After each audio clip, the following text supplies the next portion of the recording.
পুঁজিবাদের পূজা বন্ধ করো পর্ব 17। সম্মানিত দর্শক ও শ্রোতা, নূর হাইউল বিডি ইউটিউব চ্যানেলে আসার জন্য ধন্যবাদ। যারা এখনো চ্যানেলটি সাবস্ক্রাইব করেন নাই তাদের প্রতি অনুরোধ রইল চ্যানেলটি সাবস্ক্রাইব করবেন এবং বেল বাটনে ক্লিক করে সঙ্গেই থাকবেন।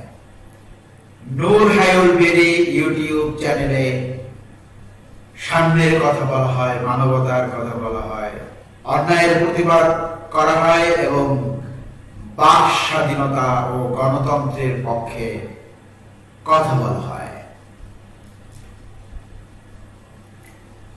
করোনাকালীন সময়ে পৃথিবীতে প্রায় 100 কোটি টন খাবার নষ্ট হয়েছে। জাতিসংঘের মহাসচিব অ্যান্টনিও গুতেরেস উদ্বেগ প্রকাশ করে বলেছেন, ক্ষুধার কারণে মৃত্যু ঝুঁকিতে কোটি মানুষ। বর্তমানে 36টি দেশের 3 কোটি মানুষ মৃত্যু থেকে মাত্র 1 গজ দূরে অবস্থান করছে। আমাদের দেশে 3 কোটি মানুষ এখনো দারিদ্র্য সীমার নিচে রয়েছে। করোনার প্রভাবে চাকুরি হারা হয়ে আয় বন্ধ হয়েছে, অনেকের মজুরি কমেছে। বাজারে মাংস সহ নিত্য ভোগ্য পণ্যের দাম বেড়ে যাওয়ায় মধ্যবিত্ত ও নিম্নবিত্ত অনেক পরিবারের প্রয়োজনীয় পুষ্টি গ্রহণের মাত্রা কমে গিয়েছে। আজকে বাজার থেকে 1 লিটার সরিষার তেল কিনে এনেছি 220 টাকা দিয়ে। উন্নত দেশগুলো দৈনিক যে পরিমাণ খাবার অপচয় করে সেটা যদি না করত তাহলে দরিদ্র মানুষরা সে খাবার খেতে পারত।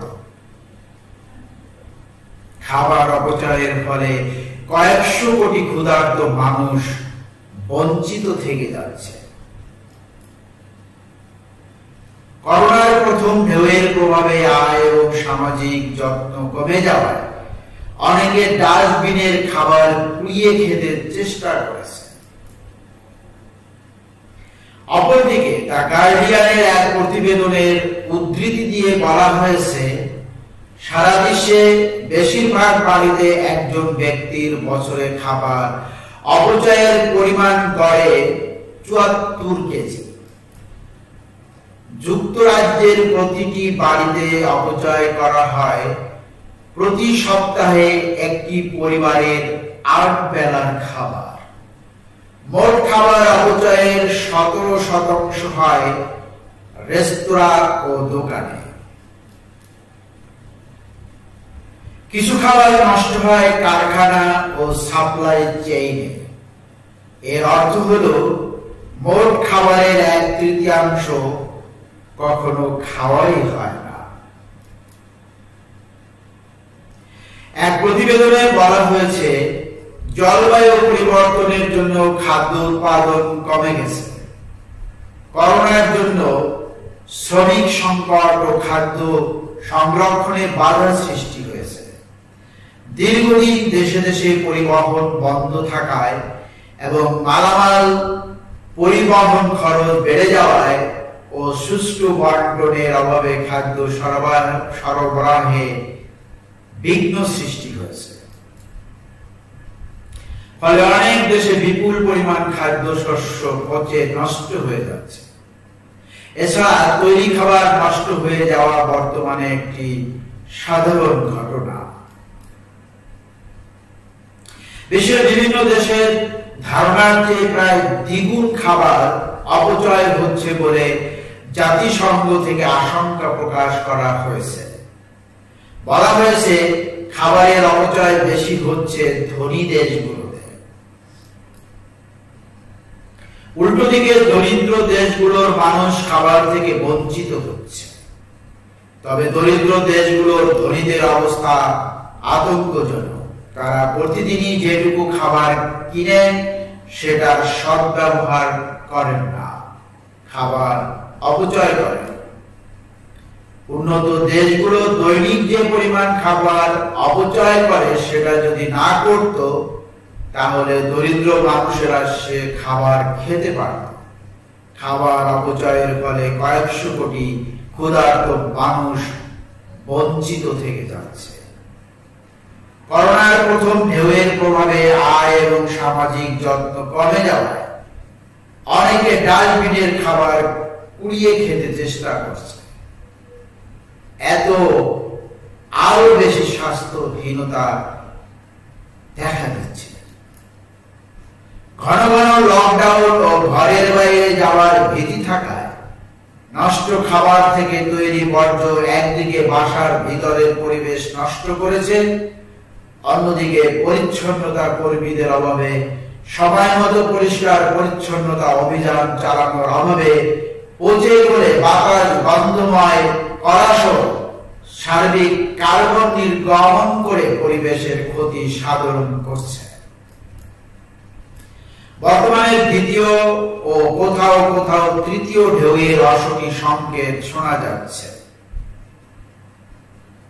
মালিকদের শ্রম চুরি ও কর্মজুরি প্রদানের ফলে 2020 সালে শ্রমজীবী মানুষের মধ্যে পুষ্টিহীনতা ও রোগ প্রতিরোধ ক্ষমতা কমে গেছে। এজন্য সামাজিক দ্বন্দ্ব ও অস্থিরতা বেড়েছে 20%। বর্তমানে করোনার নতুন প্রজাতি বের হওয়ায় যুবক ও শিশু কিশোরদের মধ্যে সংক্রমণের মাত্রা বেড়ে গিয়েছে। পাশাপাশি করোনা সম্পর্কে মানুষের উদাসীনতা ও অবহেলা বেড়েছে বহুগুণে। ফলে একটি পরিবারের সব সদস্য আক্রান্ত হওয়ার সম্ভাবনা দেখা দিয়েছে। একটি পরিবারের মা, শিশু সহ সবাই আক্রান্ত হলে পারিবারিক সেবা যত্ন নেওয়ার কেউ অবশিষ্ট থাকবে না বলে আশঙ্কা প্রকাশ করা হচ্ছে। অপরদিকে হাসপাতালের সেবার সাথে জড়িত ফ্রন্টলাইনার হিসেবে পরিচিত চিকিৎসক, নার্স তারাও চিন্তিত। কারণ আগাম টিকা গ্রহণ করার পরও টিকার মান ও কার্যকারিতা নিয়ে নানা সন্দেহমূলক সংবাদ ছড়ানোর পর অপরপক্ষে সেবা প্রদান করার পাশাপাশি তাদের নিজের ও পরিবারের নিরাপত্তা নিয়ে অনেকের মাঝে দুশ্চিন্তা তৈরি হয়েছে। ফলে করোনা চিকিৎসা সেবায় আরো সংকট তৈরি হতে পারে। এদিকে বিশ্বব্যাপী টিকা নিয়ে ব্যবসায়িক ও মনোবৃত্তি ও টিকা রাজনীতি শুরু হয়েছে। টিকা মান ও কার্যকারিতা নিয়ে ইউরোপ সহ বিভিন্ন দেশে সংকট ও সন্দেহ সৃষ্টি হয়। টিকার দ্বিতীয় ডোজ নেবার পরও পুনরায় করোনায় আক্রান্ত হয় এবং সেগুলো ইন্টারনেটে দ্রুত সবাই জেনে ফেলায় সারা বিশ্বের সাধারণ মানুষের মাঝে টিকা গ্রহণ নিয়ে এক ধরনের সংশয় তৈরি হয়েছে। অপরদিকে অর্থাভাবে গরিব দেশগুলো এখনো টিকা সংগ্রহ করতে পারে না। বিশ্ব স্বাস্থ্য সংস্থা থেকে এখনো কোনো কার্যকর টিকা সহায়তা ঘোষণা না আসায় দরিদ্র মানুষের করোনা মোকাবেলা করা নিয়ে সংশয় রয়ে গেছে। উপরন্তু ধনী দেশগুলো জাতিসংঘের প্রতি তাদের নিয়মিত ক্ষুধা মোকাবেলার বাজেট কমিয়ে দিয়েছে অথবা বন্ধ করেছে।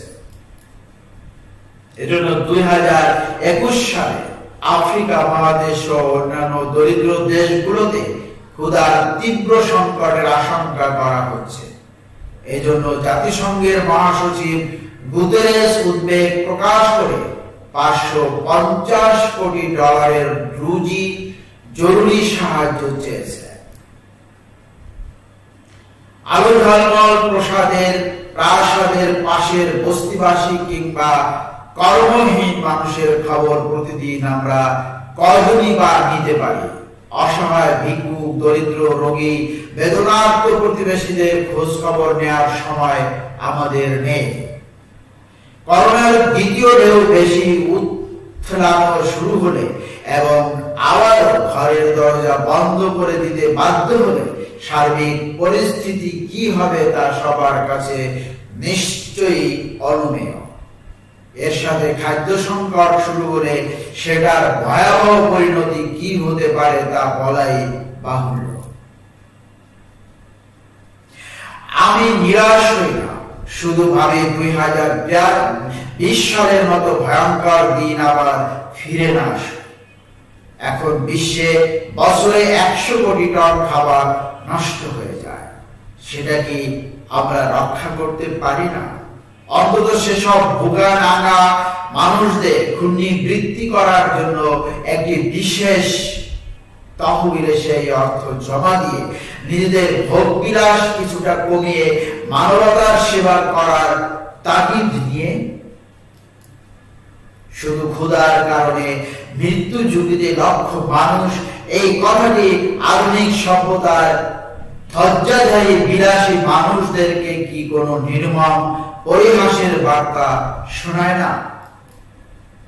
নিশ্চয়ই অপচয়কারীরা কোনো মানুষের ভাই হতে পারে না, তাদের মধ্যে কোনো মানবতা থাকতে পারে না, মনুষ্যত্ব জাগ্রত হতে পারে না।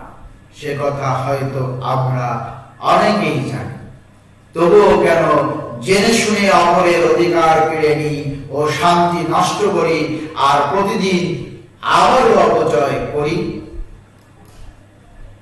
ধন্যবাদ যারা ভিডিওটি